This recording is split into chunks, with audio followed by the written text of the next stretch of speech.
Pagi, saudaraku, di dalam kenyataan yang kita dapat temukan, banyak orang percaya yang tidak mengutamakan bagaimana mereka menjadi manusia yang layak bagi anggota keluarga kerajaan Allah. Dan sedikit sekali yang memikirkan apa yang dirancang Allah dalam hidup mereka untuk masuk proyek Tuhan. Itu termasuk pendeta dan semua para pengerja gereja, banyak yang tidak memikirkan itu loh, saudaraku. Kalau bangsa Israel dulu, mereka tidak pernah mau tahu rencana Allah dalam hidup mereka untuk orang lain. Karena mereka hanya peduli kepada rencana Allah di dalam hidup mereka sendiri, egois mereka. Padahal kita tidak akan pernah kecukupan dengan memikirkan diri sendiri. Dan problematika hidup tidak akan pernah selesai dalam hidup kita. Sampai mati kita pasti punya masalah. Kita menjadi orang yang akhirnya tidak layak ditolong Tuhan, tidak layak diberkati Tuhan. Kenapa? Karena kita hanya memikirkan diri kita sendiri.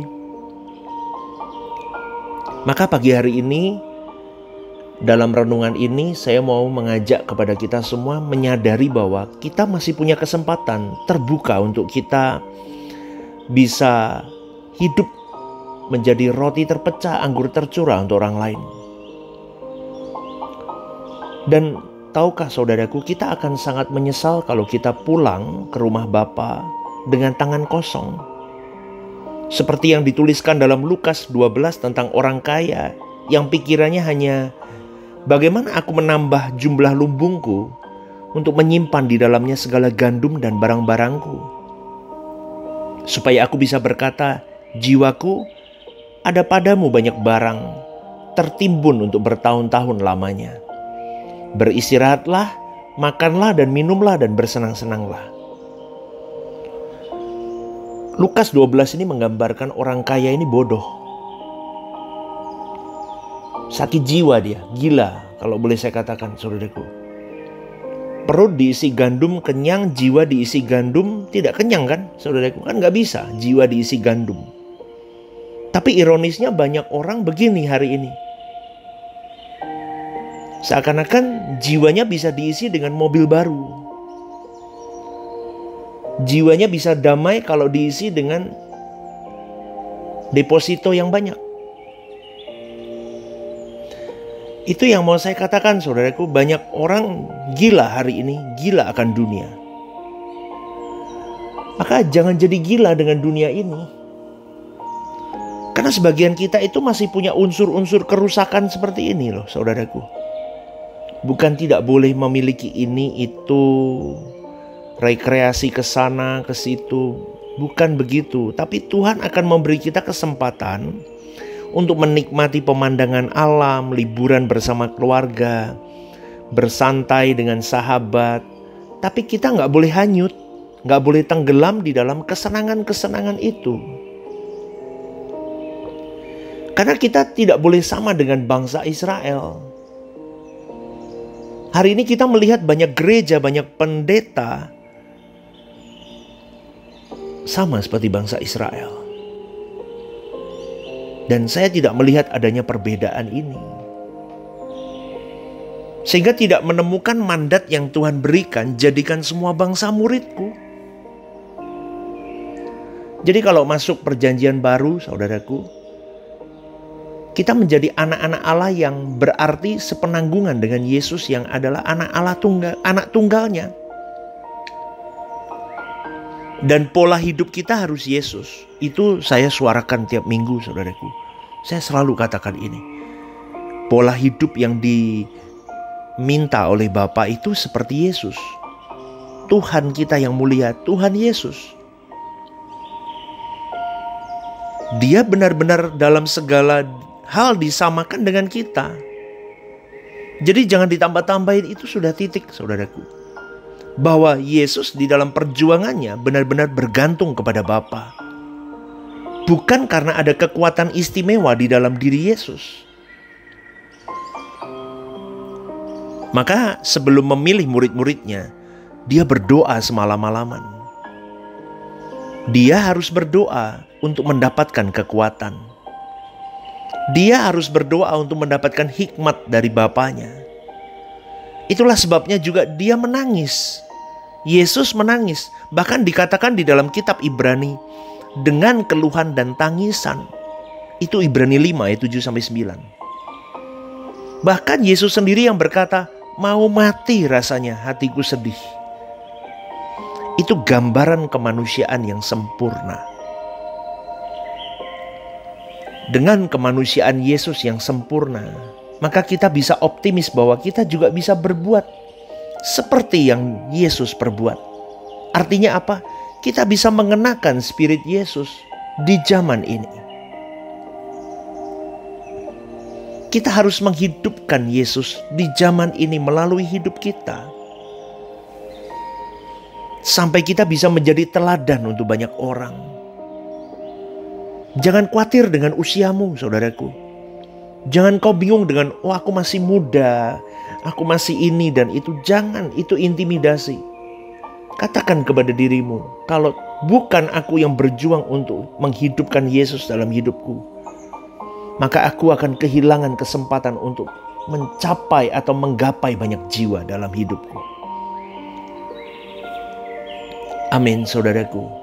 1 Petrus 2 ayat 9 berkata, tetapi kamulah bangsa yang terpilih, imamat yang rajani, bangsa yang kudus, umat kepunyaan Allah sendiri, supaya kamu memberitakan perbuatan-perbuatan yang besar dari Dia, yang telah memanggil kamu keluar dari kegelapan kepada terangnya yang ajaib. Saudaraku, perbuatan besar ini bukan sesuatu yang adikodrati selalu, tetapi sesuatu yang ini ditutup dengan kalimat apa? Keluar dari kegelapan menuju kepada terang yang ajaib. Artinya apa? Perubahan hidup. Kedewasaanmu di dalam Tuhan. Perubahan pikiranmu, perasaanmu seperti Yesus berpikir berperasaan.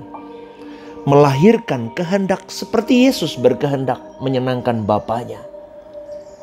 Di dalam kehendak itu melahirkan ucapan-ucapan yang memberkati banyak orang.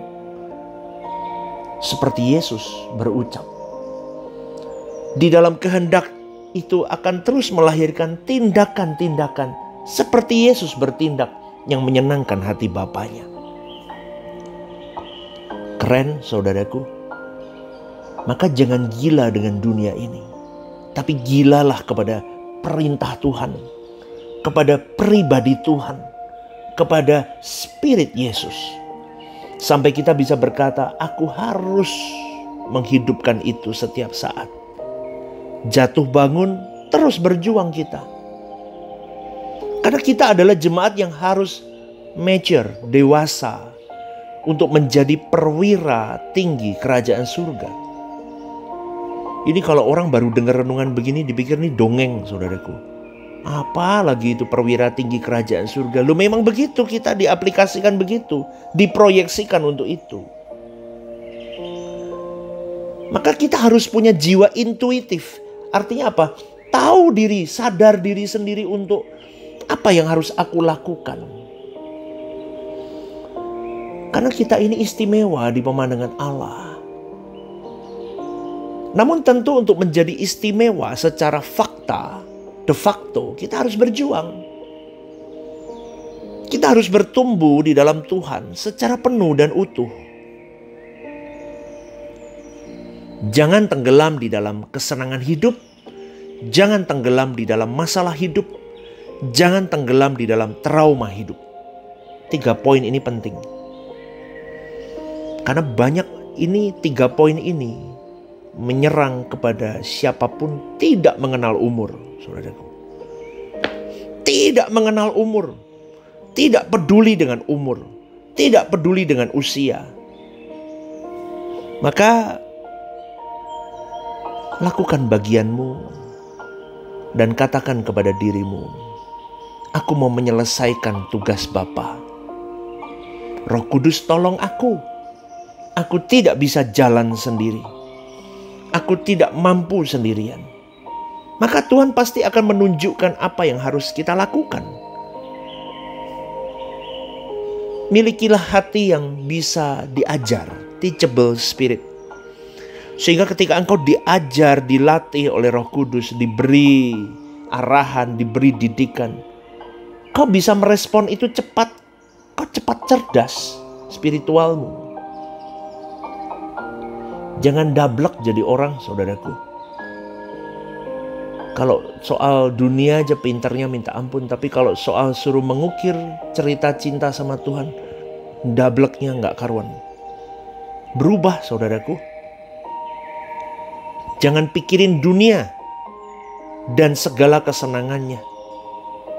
Coba dirubah cita-citamu. Bukan lagi punya kolam renang, enak ya kalau di rumah. Terus apalagi, wah jalan-jalan ke Eropa, enak ya. Tiap hari, tiap sore duduk di teras rumah penuh dengan kebun. Udaranya sejuk, ngeteh, ngopi. Sambil sorenya santai nonton drama Korea. Rusak hidupmu, saudaraku. Seharusnya impianmu udah berubah. Enak ya di kamar doa, aku bisa terus merajut hubungan dengan Tuhan.